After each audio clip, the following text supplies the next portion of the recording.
Get the unmissable news stories of the day. This is the Beijing Hour.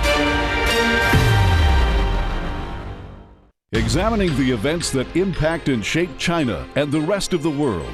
This is the Beijing Hour, 1 hour of news and information brought to you every weekday. Now here's your host. Shane Bigham with you on this Thursday, May 7th, 2026. You're listening to the Beijing Hour, coming to you live from the Chinese capital. On today's program, the cruise ship struck by a hantavirus outbreak is now sailing toward the Canary Islands and should dock within 3 days. Iran's again refuting claims by the U.S. president that the two sides have held talks and are close to ending hostilities. A Chinese cargo craft has re-entered the atmosphere in a controlled manner, with some debris splashing down in designated waters. In business, China's smart consumer devices are trending up. In sports, PSG has a chance to defend its Champions League title. In culture and entertainment, a prominent animation festival in France has selected a Chinese feature for competition. Now the day's top stories. A cruise ship linked to a deadly hantavirus outbreak has departed Cape Verde for the Canary Islands with nearly 150 people on board. Spain's health minister said the ship will dock within 3 days. There are at least 8 confirmed or suspected cases, including 3 deaths. The World Health Organization said 3 people were airlifted from the vessel. A Swiss citizen who returned home is receiving treatment in Zurich. And Ken Brown has more. A dream holiday cruise has become the worst nightmare for passengers on board the MV Hondius cruise ship that left from southern Argentina on the 1st of April. An outbreak of hantavirus, a virus from rats, has already claimed 3 lives, sending waves of panic to the 150 holidaymakers on board. We're not just a story. We're not just headlines. We're people. People with families, with lives, with people waiting for us at home. The WHO, a World Health Organization, made a formal request for Spain's Canary Islands to receive the ship, as Tenerife has the closest hospital able to manage the outbreak. Despite resistance from the Canary Islands regional government, Spain decided that the ship can dock at the southern port of Granadilla de Albona. Reactions have been mixed among residents on the island.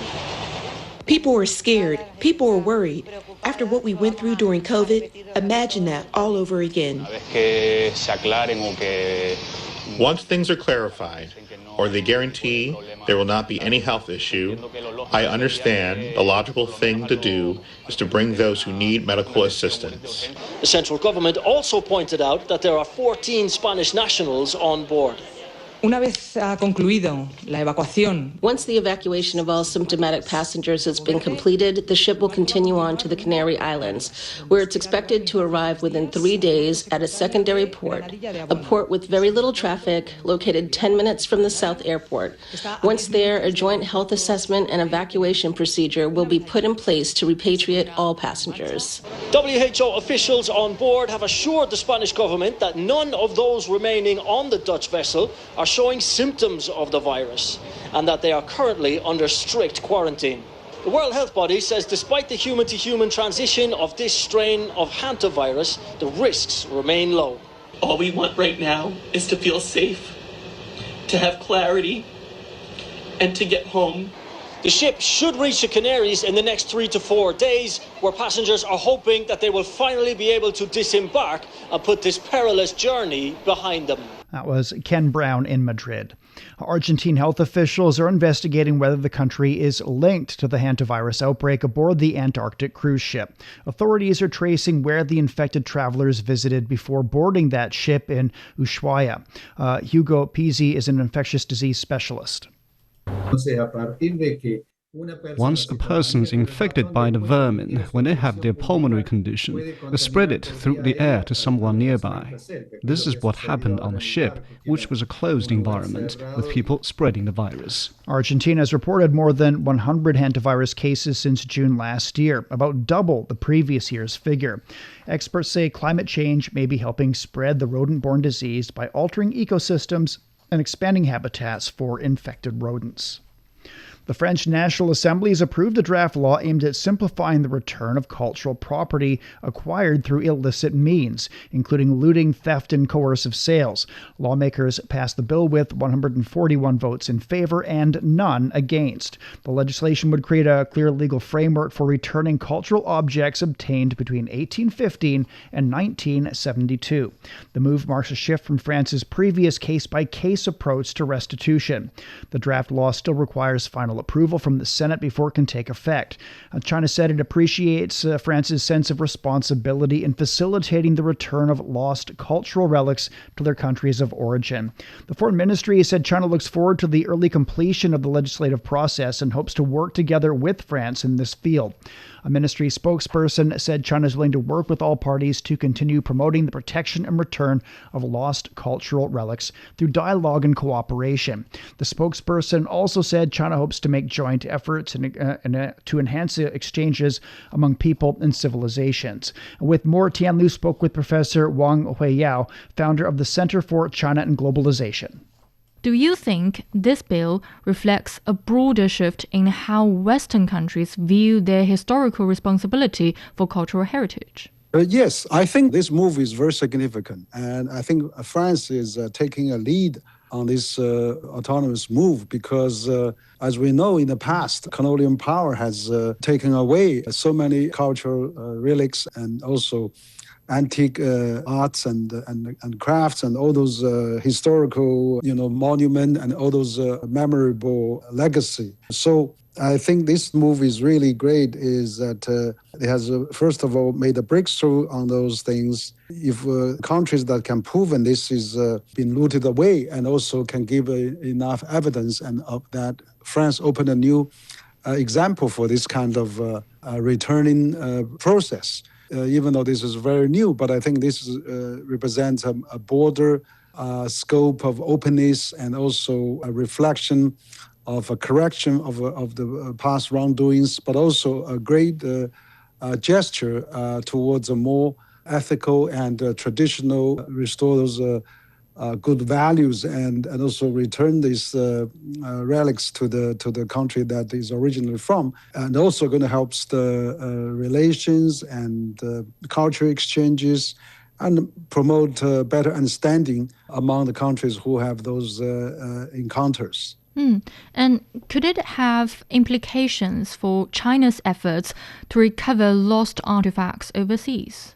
Yes, I think so. It does also for China too, because as you know, China is a country with 5,000 years history and has so many historical relics and also a lot of historical treasures that has been lost or stolen, has been looted to overseas. And probably millions of those pieces or relics has scattered around the world, not only France, but also I think many European countries, US, Japan, and many other, actually, mostly in the Western countries. So I would think, this France new move has established a new pattern and a new way of recover those lost treasures. And that's actually for China, because China was invaded by imperial powers in the past and has many those items scattered around the world. So I think it's a gradual process, and then it probably can provide a very good practice and also a good process to recover some of those treasures lost in the past. And I don't think it's an easy process, but definitely the French move is a step in the right direction. That was Professor Wang Huiyao on the significance of the French legislation on the return of cultural property acquired through illicit means. Polling suggests that the UK's ruling Labour Party could suffer sharp losses in local elections this week. The uncertainties came amid a struggling economy and controversy surrounding the Prime Minister. Yellow Abdafid reports. More than 30 million people in England can vote in local elections this week. They'll choose almost 5,000 councillors in 136 county councils, like here in Basildon, in the eastern county of Essex. Those elected will decide how much to spend on health, education, roads and transport. But there are mixed feelings about politicians from the established political parties and what they can achieve. They don't follow things through. You know, there's a crisis. Okay, we're looking into it. That's all. That's as far as it gets, and just leaves people to suffer and pick up the pieces. They say one thing and they don't do it. And they say, oh, I've done this and done it, and they haven't done nothing. I wish the Labour Party could get out more of what they have been doing over the last few years. The two main parties are Labour and the Conservatives, but they're less popular, and people are saying that they will vote for the Green Party, Reform or the Liberal Democrats. In Wales and Scotland, pro-independence parties, Plaid Cymru and the SNP are ahead according to opinion polls there. Poor results in these elections could trigger a challenge within the governing Labour Party. Despite winning the popular vote 2 years ago, Keir Starmer's approval rating has reached historic lows, attributed to a disconnect from voters, major policy reversals and personal scandals. This includes the appointment of a friend of the late convicted sex offender Jeffrey Epstein to the post of British ambassador to the US. People are losing patience with an increase in the cost of living and migration, as this former Labour leader concedes. He's now a member of the House of Lords. People are looking for answers. They don't feel that life is improving. I remember in the 1990s, people had a genuine sense of optimism about where Britain was going. Since 2008, that hasn't been the case. We now have, of course, external pressures, such as what's happening in Iran. That's having an effect on the price of oil. The right-wing Reform UK and its leader Nigel Farage is appealing to voters' discontent, predicting his party will do stunningly well, which he says will be a major blow to Prime Minister Keir Starmer's immediate future. The left-wing Green Party are also hopeful of winning support, claiming it's the party fighting for Britain's working people. The Greens launched their campaign in an inner-city area of London. As well as speaking out on social and environmental issues, their leader is highly critical of Israel and the US. What I want to see is building up stronger relationships with our European neighbours and, frankly, building up our own economic sovereignty and military sovereignty in this country. These are local elections, but the results could have major ramifications at a national level and more widely reflect a move away from Britain's traditional two-party politics. That was Yellow Abdafid on a possible shift of the political landscape in Britain. Coming up, the US and Iran continue to disagree on the status of peace talks. You've been listening to programs from CGTN Radio. CGTN Radio. We invite you to visit us online for more audio, pictures, and in-depth reports. At radio.cgtn.com, you can access a wide range of programs and find your favorite news, talk, features, entertainment shows, and podcasts. Hear the difference with CGTN Radio. 13 past the hour. U.S. President Donald Trump says Washington's had very good talks with Iran on ending the war, and it's very likely that they will reach an agreement. He repeated his claim that Iran wants to make a deal very badly. Iran said it's not exchanged any new written messages with the United States, pushing back against reports that the two sides are close to a one-page agreement to end hostilities. Fars News Agency said the reports were designed to influence global markets and drive down oil prices. Saper Saremi has more. When we look at it from a bird's eye view, we can understand nothing has. He's still insisting on it. What key people like Marandi. Marandi is not an official. He doesn't hold any government position, but he was a part of Iran's delegation to Pakistan. Look what he said. He said Axios is a tool for White House market manipulation. The Islamic Republic is fully prepared for a potential major attack. So we can understand that this is not something that has been confirmed by Iran. As I said, he was a part of Iran's delegation to Islamabad for negotiation with the U.S.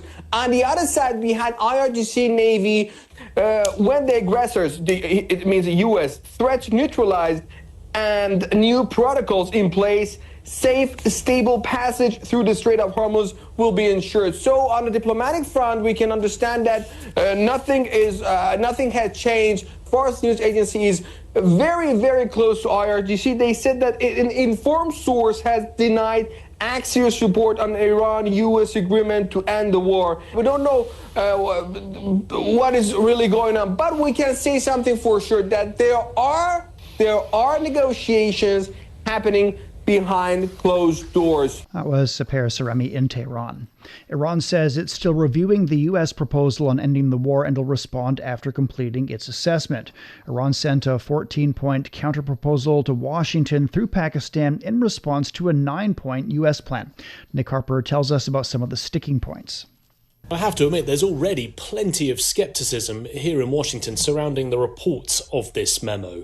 That report coming from Axios about the memorandum suggests that the US and Iran is, in their words, closing in on a deal, that they're coalescing around these 14 points that are laid out in the one-page memo. Now, those points include Iran agreeing to stop nuclear enrichment, possibly for a period of 12 to 15 years. The US, in return, saying that it will provide sanctions relief to Iran, and Washington unfreezing billions of dollars of Iranian funds. But there are plenty of unanswered questions in all of this. For example, can a one-page memo really end not just the conflict, but really solve decades of US-Iran tensions? And then the other question, why now? Is this the US caving after weeks of ceasefire, after weeks of conflict, really as a way to finally end all of this? Or is it a signal that Iran has had enough? Also, bear in mind that this memo, if it is real and if both sides agree to it, is only a starting point. It'll be a framework on which to base future discussions. And we're told that if both sides agree to this memo, that would then start the clock on a 30-day period. And during that time, the US and Iran would try and reach an agreement for a lasting peace settlement. That was Nick Harper in Washington. The United Nations says it remains focused on ensuring humanitarian aid and fertilizer shipments that can pass through the Strait of Hormuz, while expressing optimism over recent Iran-U.S. talks. UN spokesperson Stéphane Dujarric said officials hope progress in negotiations could make emergency measures unnecessary. The initiative led by UNOPS, by Jorge Romero de Silva, is focused on getting fertilizer and humanitarian aid through the Strait of Hormuz. Obviously, if full freedom of navigation is restored and navigational rights are restored, that sort of mechanism will not be needed. Well, meantime, the UN's voiced concern over continued Israeli strikes and new evacuation orders for several areas in southern Lebanon. Rising gasoline prices in the United States are putting pressure on drivers and could affect summer travel plans if the conflict with Iran continues. Data from the American Automobile Association shows the national average for regular gasoline reached $4.54 a gallon on Wednesday, up 31 cents in a week and more than 50% higher than before the war began. And for many Americans, the higher fuel costs are already changing travel budgets. California driver Adam Covey said that he may need to work extra shifts to afford his outdoor trips this summer. Well, I'm going to have to work an extra shift, maybe 2 shifts a month to help pay for my travel plans this summer, because I really I try to get 3-day weekends, and I like getting on the road almost every weekend to go fishing, to go rafting, to go biking. I'm a real outdoorsman. My old Subaru carries all the gear. Analysts say the biggest factor is disruption near the Strait of Hormuz. Patrick DeHaan is a petroleum analyst with GasBuddy. With supply impacted in such a drastic way, it's been having a major impact on oil prices, which have funneled down to rising gasoline, diesel, and jet fuel prices for the last 9 weeks. And the pain continues to increase. The longer the Strait of Hormuz remains shut, Iran's effective closure of the vital waterway has sharply reduced oil supplies, driving crude prices higher. Oil prices eased slightly Wednesday as Washington and Tehran appeared closer to a possible agreement to end the conflict. The Philippines is hosting a shortened ASEAN summit this week as the government seeks to conserve energy and cut costs. It decided to make the change as the region's facing a power crunch linked to the tensions in the Middle East. Gretchen Malalad examines the impacts. The expanding conflict in the Middle East is tightening global oil supplies, pushing prices higher and placing added strain on import-dependent economies. In the Philippines, the government has introduced fuel subsidies to help ease the impact, but for many, the effects are already being felt. It's been really hard for me because fares have gone up so much, and the food I buy for my child and for me are now more expensive. It's difficult as a single parent. Across the region, the pressure is building. In Thailand, rising oil prices are squeezing factories and exporters, threatening to slow the country's manufacturing engine. As ASEAN leaders gather in Cebu, more than 2 months into the conflict, attention is turning to how to respond to the mounting energy costs weighing on the region. Philippines chairship in 2026 under the theme Navigating Our Future Together comes at a time of heightened global uncertainty. The ongoing crisis in the Middle East has intensified geopolitical tensions, disrupted energy markets. In the Middle East, new attacks on oil facilities in the UAE are fueling concerns over potential supply disruptions. At the same time, rising tensions around the Strait of Hormuz are driving oil prices higher. As ASEAN leaders meet, discussions are focused on energy security, supply stability, and strengthening regional cooperation to manage the impact.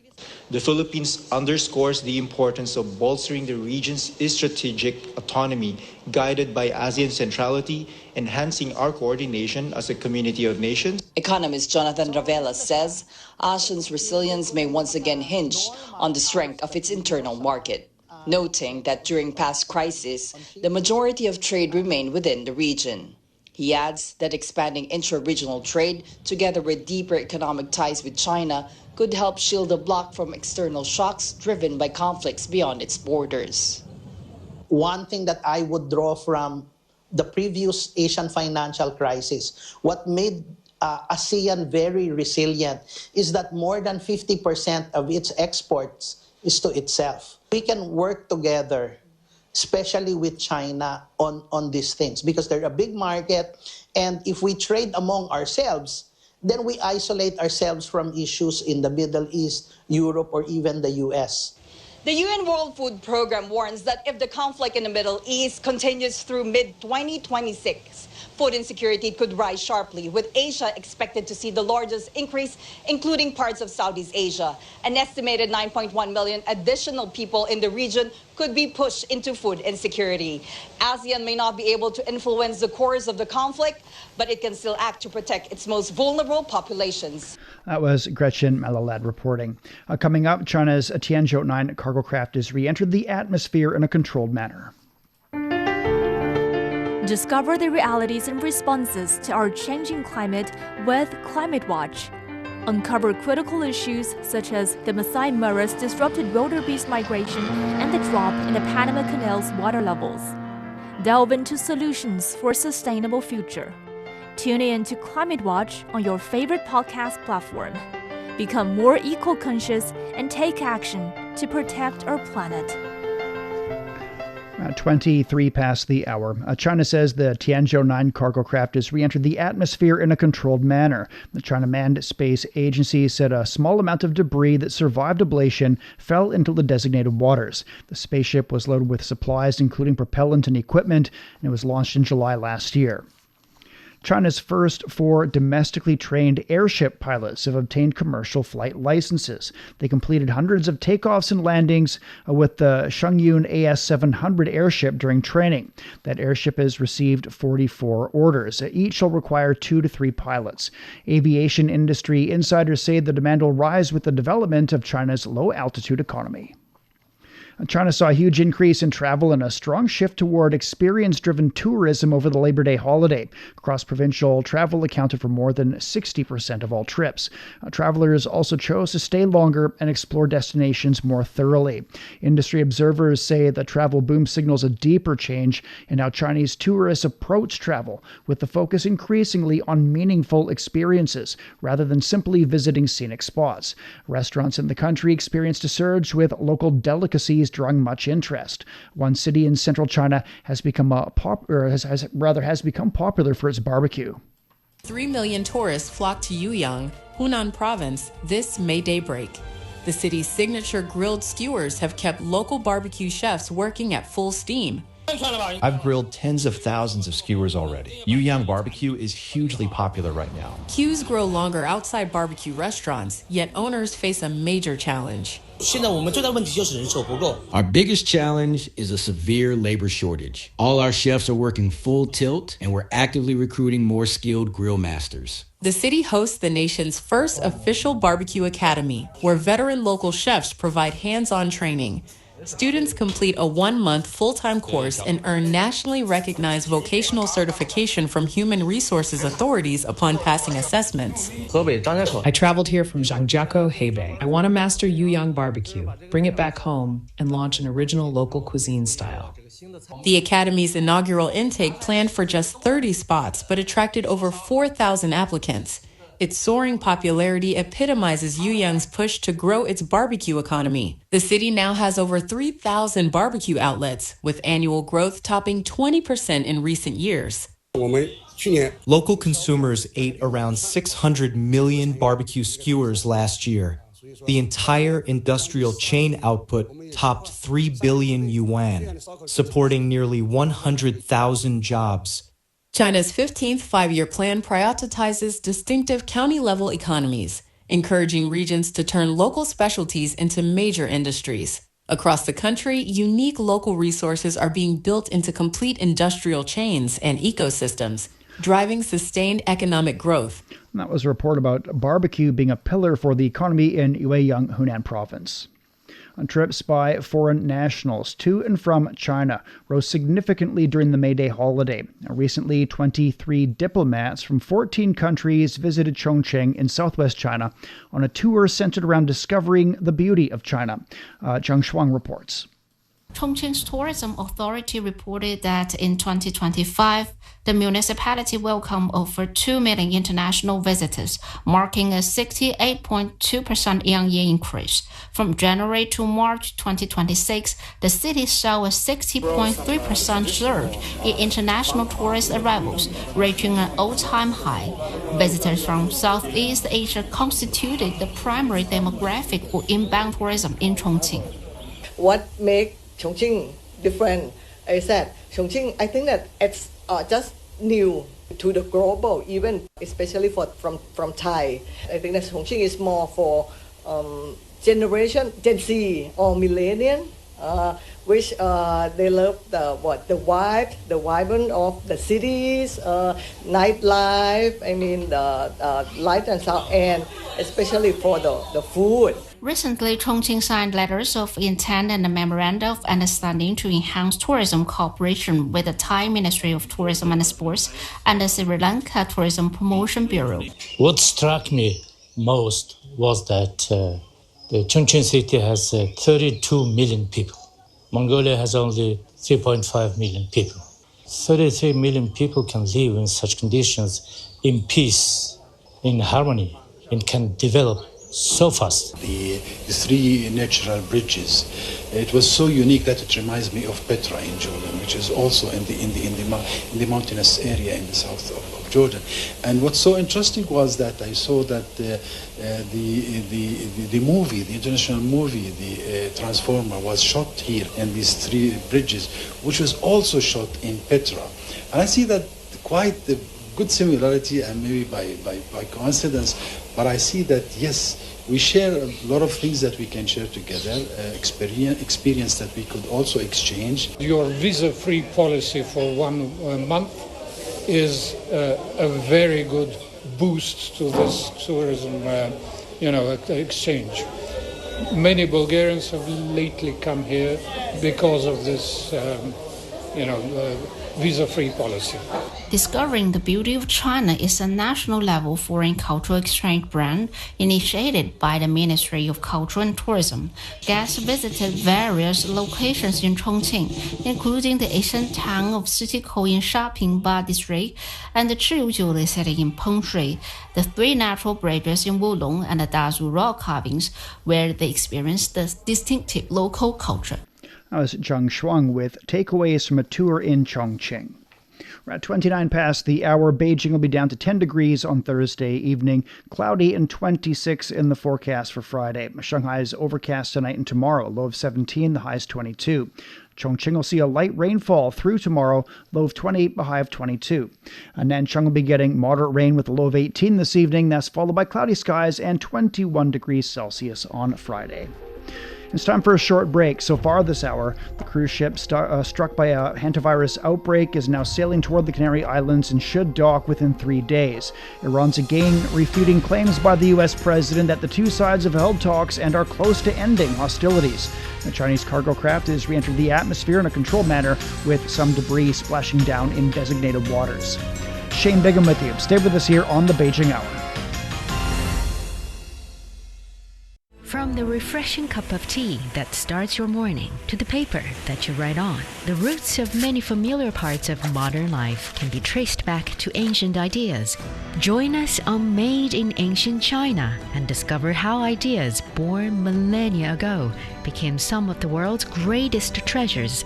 Made in Ancient China brings you stories of human ambition, inspiration, and connection. Now available on all major podcast platforms. Shh, listen up. Can you hear the heartbeat of our world? It's vibrant and pulsating with the essence of life itself. From the stem of trees to the gurgle of rivers. From the silent strength of mountains to the icy whispers of glaciers.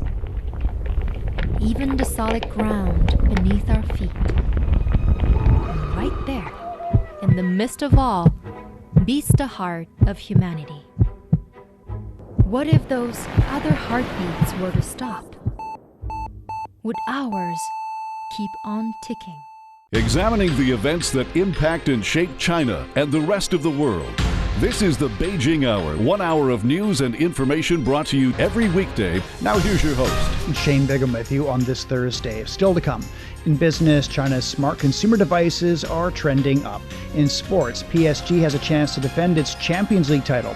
In culture and entertainment, a prominent animation festival in France has selected a Chinese feature for competition. To contact us, you can email radio@cgtn.com or follow our X account at CGTN Radio. First of all, with a check of the day's headlines, here's Tianlu. Thank you, Shane.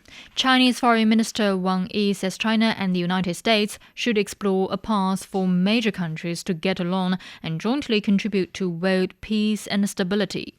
He said such efforts should be based on mutual respect, peaceful coexistence, and win-win cooperation. He told a visiting delegation of U.S. senators that Beijing is willing to work with Washington to implement the consensus of the heads of state to stabilize and improve bilateral relations. China says protests in Japan show that the people are against the constitutional revisions that Prime Minister Sino Takaichi seeks.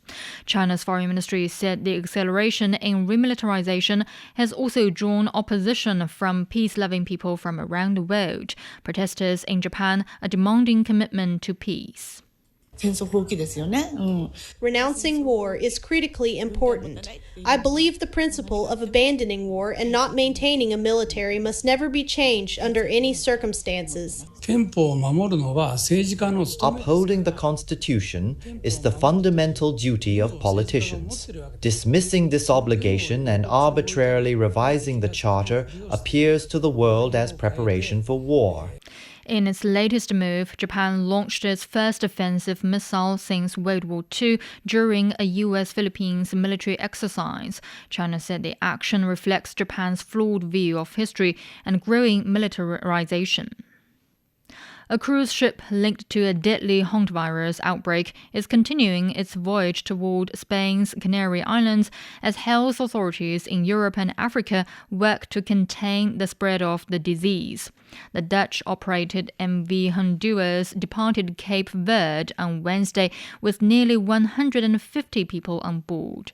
The World Health Organization says authorities have taken 3 passengers to the Netherlands for treatment. The outbreak has killed 3 people so far, with 8 total cases recorded and 5 confirmed. The WHO says samples taken from the ship have tested positive for the Andes strain of the virus. Epidemiologist Mary Rosalind Belizeri says 69 contacts are under close monitoring. Other information also that we can share is that at the country level where we have the link with the outbreaks so far in South Africa, we are supporting the member state to conduct contact tracing. So far, we have 69 contact that are under close monitoring in case there is a symptom, so we can be quick. So this is also a recommendation to member states to be vigilant, to increase the vigilance, to increase the surveillance system, the clinical care, and also the IPC. Hantavirus is typically spread through contact with rodent droppings, although limited person-to-person transmission can occur. Officials say the risk to the public remains low. Passengers and crew still aboard the ship are isolating in the cabins, while investigators trace possible sources of infection linked to earlier stops in South America. European Union Foreign Policy Chief Kaja Kallas and NATO Secretary General Mark Rutte have agreed that Europe should play a bigger role within NATO. Following talks in Brussels, Kallas said a more European NATO is long overdue. The two also discussed the Ukraine crisis, Iran's recent retaliatory strikes, and Europe's military preparedness. Kallas says EU defense ministers will meet next week to discuss boosting Europe's contribution to NATO and the security impact of the Middle East conflict. Seoul's High Court has sentenced former South Korean Prime Minister Han Duck-soo to 15 years in prison for aiding the insurrection of former President Yoon Suk-yeol. The ruling follows earlier court proceedings that had initially given Han a longer sentence, but the appeals court reduced it while upholding the key convictions. Han's lawyers have indicated they will appeal to the Supreme Court. All right, thank you very much. That's Tian Lu with headlines. You're listening to the Beijing Hour. Coming up in business, China's smart consumer devices are trending up. The Beijing Hour, your window on China and the rest of the world. 36 past the hour. Turning to business, and here's Tianyu. Thank you, Shane. Stock markets on the Chinese mainland closed higher on Thursday. The Shanghai Composite was up nearly 0.5%, while the Shenzhen Component gained almost 1.2%. Sports and automatic equipment shares were among the top gainers. In Hong Kong, the Hang Seng Index climbed almost 1.6%. Japan's Nikkei surged nearly 5.6%. China's smart consumer device manufacturing industry showed a robust development trend in the first quarter, achieving remarkable growth in production. The range of new smart devices includes smart glasses, companion robots with emotional perception and human-computer interaction capabilities, and AI-powered 3D printers. These smart products have become new choices across the country. In the first 3 months, the country's smartphone production reached nearly 300 million units, a yearly increase of almost 7%. The output of service robots exceeded 4.4 million sets, up 2.6%. Ma Xiaokai is a deputy director with the China Center for Information Industry Development. Smart consumption, as a typical field for the large-scale commercialization of artificial intelligence, is seeing accelerated adoption of a new generation of smart terminals and intelligent agents. New scenarios, formats, and models are being rapidly cultivated. This is driven by the continuous release of policy dividends and technology innovation. Meanwhile, the cumulative export delivery value of the computer, communication, and other electronic equipment manufacturing increased 4.2% during the period. Exports of LCD televisions surpassed 25.6 million units, up 9%, while exports of integrated circuits reached 85 billion units, up 13.4%. China's robotics sector accelerated its expansion in overseas markets in the first quarter, with exports standing at over 11.3 billion yuan, or about $1.7 billion. The products are sold to 148 countries and regions around the world, covering categories including industrial, service, and humanoid robots. Exports of cleaning robots reached nearly 7.8 billion yuan, accounting for 68.5% of total robot exports. Industrial robot exports exceeded 3.1 billion yuan, up 42% on a yearly basis. China's foreign exchange reserve surpassed $3.4 trillion at the end of April, up by 68.4 billion compared to the end of March. The State Administration of Foreign Exchange says the combined effects of currency translation and asset price changes led to the increase.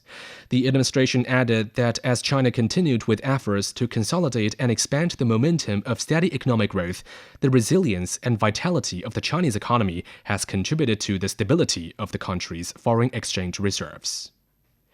HSBC Global Research has raised its GDP growth forecast for Hong Kong to 3.8% for this year and to 3% for 2027.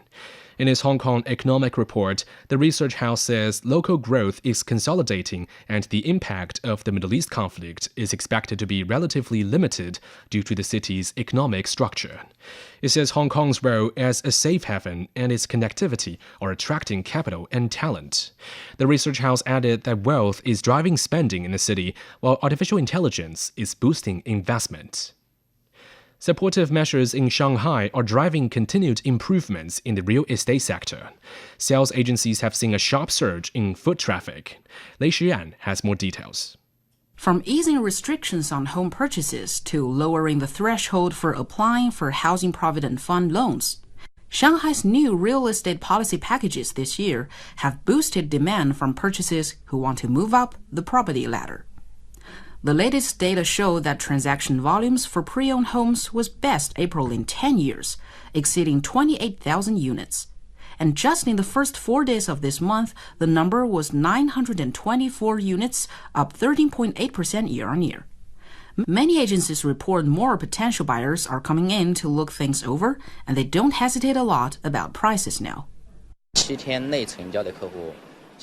Around 40% of our recent clients, they made deals in just a week.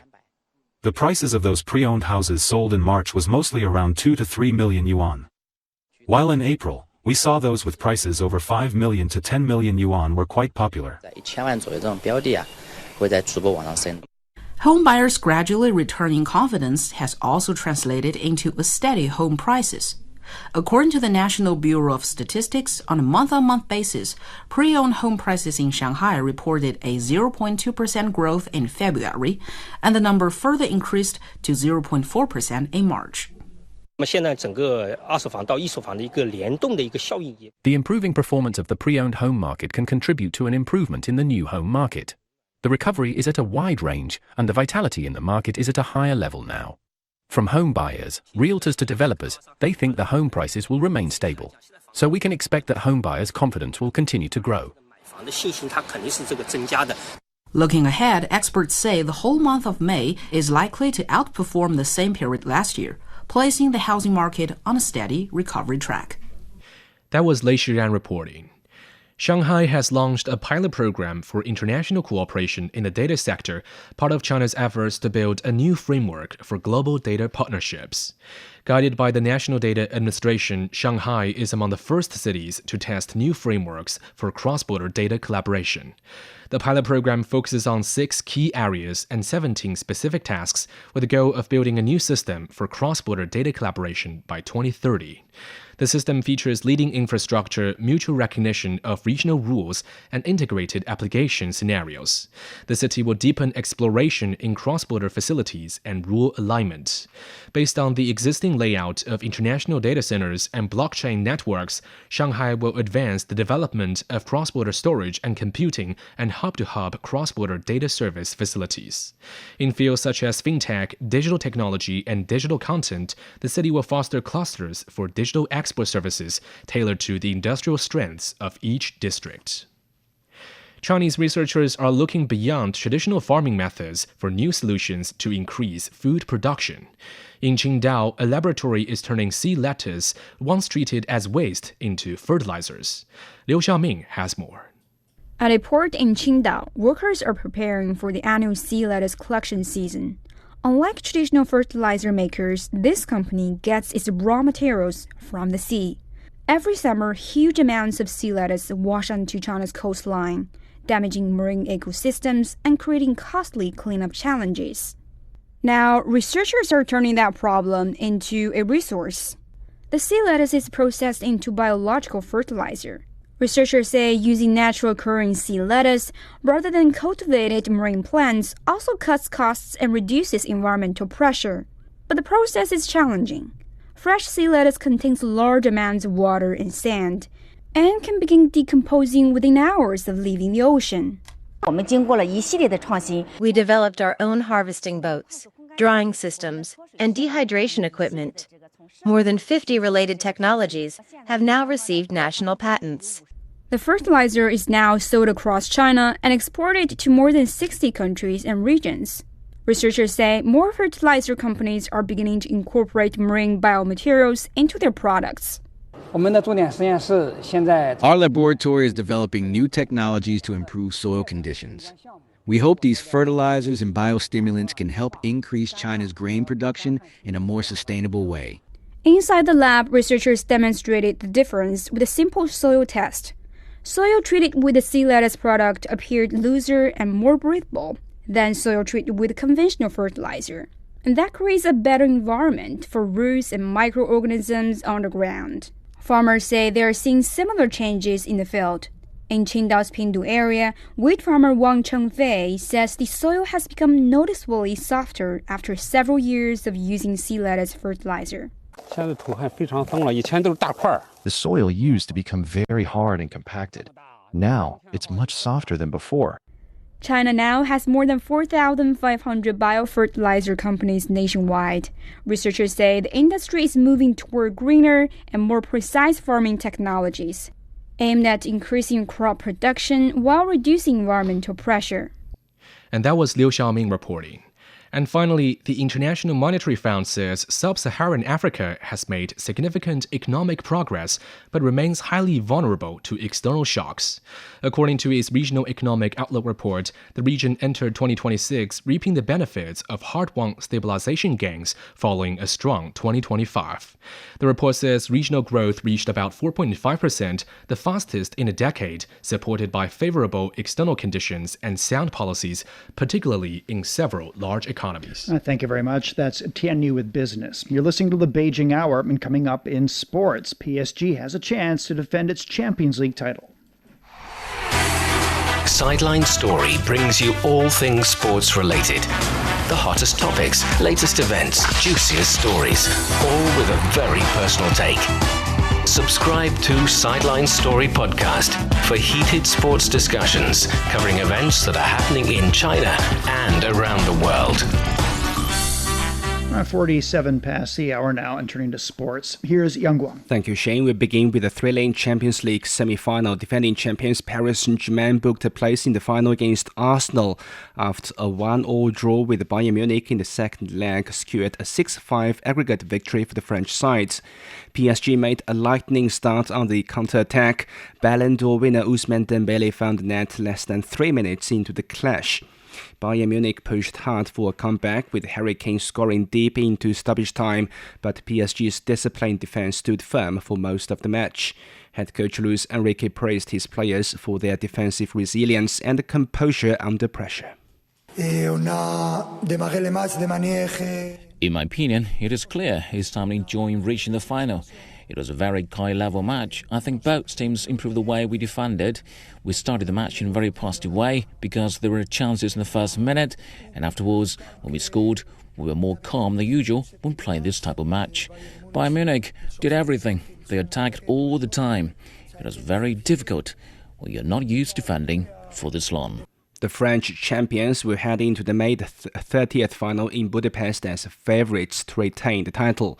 PSG is hoping to become only the second club in the modern Champions League era after Real Madrid to win back-to-back European crowns. In the Chinese Super League, Chengdu Rongchen scored in stoppage time for the second straight match to stay unbeaten, claiming a 1-0 win over Liaoning Tianren. Brazilian striker Felipe Silva sealed victory with an overhead kick in the 4th minute of added time, marking Chengdu's 7th consecutive win. The league leaders now have 9 wins and 1 draw from 10 matches, opening a 9-point gap over second-placed Chongqing. Liaoning suffered a 5th straight defeat. Ahead of the match, the club announced that head coach Li Jinyu had stepped down, with South Korean coach Seo Jun-wan, a former Chengdu manager, taking over. Elsewhere, Qingdao West Coast drew 1-1 with Tianjin Jinmen Tiger, while Qingdao Hainou beat Wuhan Three Towns 3-1.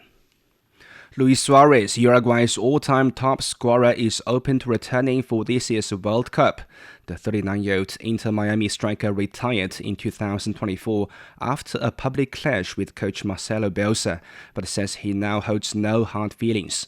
Suarez, who previously accused Bielsa of causing divisions in the squad, added he has apologized to the relevant people. Uruguay opens its campaign on June 15th against Saudi Arabia before facing Cape Verde and Spain in Group H. At World Team Table Tennis Championship Finals, Wang Chuqin led China to a 3-1 victory over Romania, securing a place in the men's team quarterfinals with 2 crucial wins. China faced an early setback when Liang Jinquan fell to Edouard Ionescu.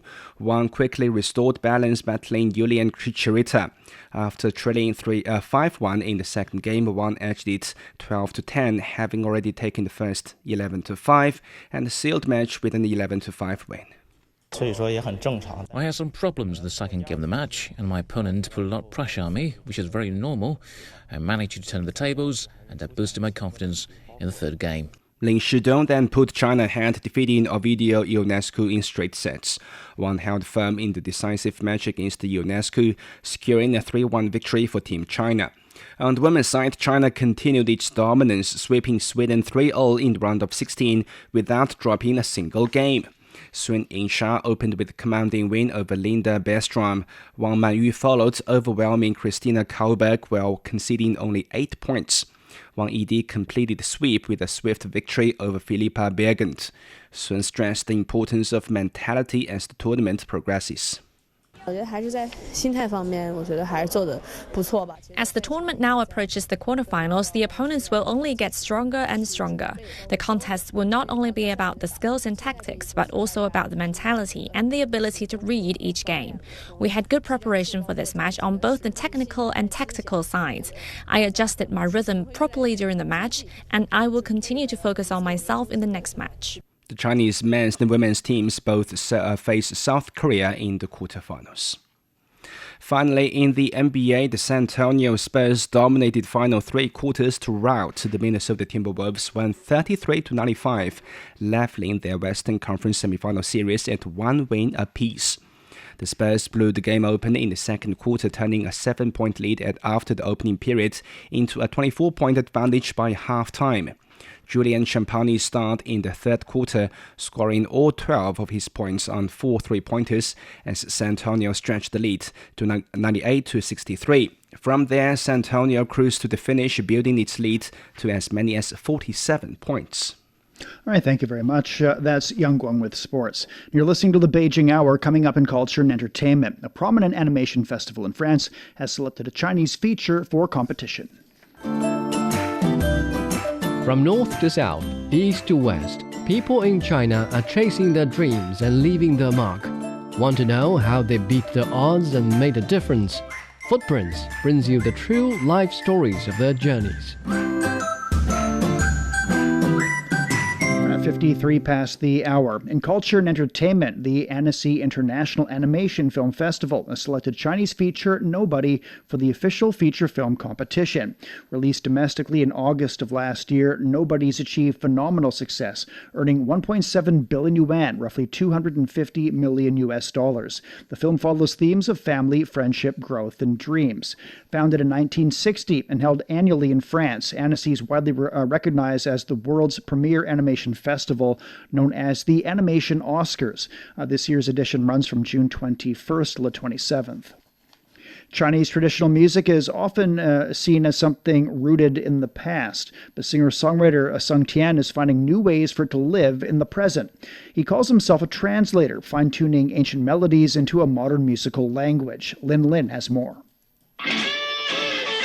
He calls himself a translator, not of words, but of music.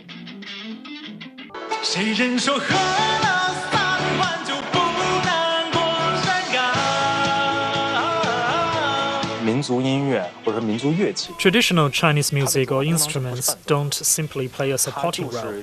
They have a voice of their own. They tell stories. Born into a family of musicians, Sung Tian grew up living and breathing music. The pipa was his toy. and Ping Opera, his lullaby. But with a rebellious streak, he chose piano for his formal training. He understands the grammar of different musical languages. When my dad plays a melody, I try to add chords to it. I love how the harmony sounds. The pipa and guitar belong to entirely different worlds, but when you bring these instruments together, something magical happens.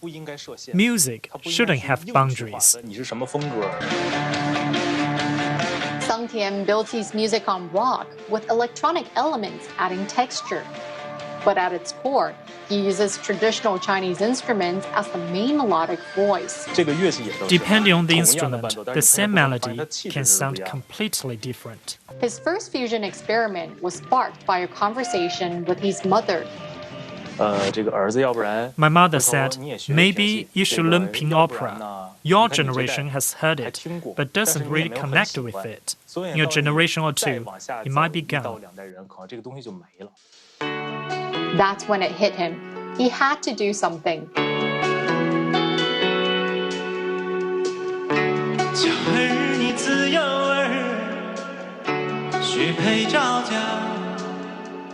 As a music translator, Sangtian hopes to bring Chinese music to a wider audience. And when people tell him they understand traditional Chinese music a little better through his work, he says that's when he knows he's done his job. That was Lin reporting. The China Yue Opera Art Festival is kicked off in Shaoxing, the birthplace of Yue Opera, with a month-long celebration. And this year marks the 120th anniversary of the beloved art form. The festival features 12 full-length productions and 13 short pieces, highlighting the essence of Yue Opera's major schools and its century-long journey of innovation and tradition. Yue Opera, originating in Zhejiang Province, is known for its lyrical singing, graceful gestures, and elegant stagecraft, making it one of China's most cherished regional opera genres. More than 180,000 music fans flocked to the Strawberry Music Festival in Beijing and Dongguan over the May Day holiday. International legends Pixies and Johnny Marr headlined the events. They shared the stage with China's top contemporary rock acts, including Omnipotent Youth Society, Secondhand Rose, and Sound Fragment, delivering 3 days of electrifying performances. We're at 57 past the hour. Beijing will be 10 degrees Thursday evening. It's cloudy and 26 on Friday. Shanghai's overcast tonight and tomorrow. A low of 17, the high is 22. Chongqing will see a light rainfall through tomorrow with a low of 20 and a high of 22. Nanchang's getting moderate rain. It's down to 18 tonight, cloudy conditions, and 21 tomorrow. Lhasa will see showers and a low of 5, followed by overcast skies and 15. Elsewhere in Asia, Islamabad's getting cloudy conditions and 21 this evening. It's sunny and 35 on Friday. Vientiane has moderate rainfall tonight and tomorrow, a low of 25 and a high of 34. That's it for this edition of the Beijing Hour, making news today. The cruise ship struck by a hantavirus outbreak is now sailing toward the Canary Islands and should dock within 3 days. And Iran is again refuting claims by the U.S. president that the two sides have held talks and are close to ending hostilities. On behalf of the staff, Shane Bigham in the Chinese capital, hoping you'll join us for the next edition of the Beijing Hour and open a window to the world together. Find the Beijing Hour at precisely 6 p.m. Beijing time. We meet you on podcast and on air every weekday. The Beijing Hour, your window on China and the rest of the world. He can't live without the Yellow River in his eyes. The Yellow River is so noble and elegant. Both my grandpa and dad made a living from the river. Would you like to move away from the Yellow River? I don't think I will. I love it so much. The Yellow River, the second longest river in China, is regarded as a shaping force in the history, economy, and culture of northern China. Today, about 100 million people live within its water basin, making up nearly 9% of the country's population. How is climate change felt at its headwaters, and what are the locals doing to cope with it? What are the descendants of the boatmen doing? What has kept some people from leaving their home village by the river, and what has drawn others back? Could the fading fishing community revive in the time of digital transformation? From 2021 to 2024, our reporters visited the upper, middle and lower reaches of the Yellow River, talked to the herders, farmers, boatmen, fishermen and eco-activists who share a close bond with the river, and present their stories in pictures, podcasts and videos, all in our 12-part series, The Yellow River Mosaic, available only on CGTN Radio